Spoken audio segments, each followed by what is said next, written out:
અંકલેશ્વર પાલિકાએ 89,000નો વેરો અને ભાડું ના ભરપાઈ કરનાર દુકાનદારની દુકાન સીલ કરવામાં આવી હતી। પાલિકા કચેરીની નીચે કડક વસૂલાત સાથે સીલ પ્રક્રિયા શરૂ કરી હતી। અન્ય દુકાનદારે રૂપિયા ભરી દેતા સીલથી બચ્યા હતા। અંકલેશ્વર નગરપાલિકા દ્વારા પાલિકાના હાઉસ ટેક્સ વિભાગ, વ્યવસાય વેરા તેમજ જમીન અને દુકાન ભાડાના બાકી પડતા નાણાં માટે 9 ટીમ બનાવી 9 વોર્ડમાં વસૂલાત શરૂ કરી છે।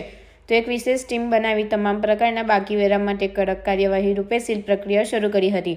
બુધવારના રોજથી સીલ પ્રક્રિયાની શરૂઆત બપોર બાદ શરૂ કરતા પાલિકા કચેરી નીચે આવેલ દુકાનો જેમનું ભાડું, વ્યવસાય વેરો, હાઉસ ટેક્સના બાકી વેરા માટે પહોંચતા એક દુકાનદાર 50,000 ભાડું ત્વરિત અસરથી ભરી દેતા સીલ પ્રક્રિયાથી બચ્યા હતા। તો અન્ય દુકાન નંબર 16માં 6,123, દુકાન ભાડું 52,000, દુકાન વેરો 15,000 અને વ્યવસાય વેરો 16,000 મળી કુલ 89,200 રૂપિયા બાકી પડતા રૂપિયા માટે પહોંચતા રૂપિયા ભરપાઈ ના કરતા સીલ મારવામાં આવ્યું હતું। દિવસ દરમિયાન પાલિકા દ્વારા ઘરવેરો 2.50 લાખ, વ્યવસાય વેરો 66,000 અને મિલકત ભાડું 50,062 રૂપિયા મળી કુલ 3,66,062ની કુલ વસૂલાત કરી હતી।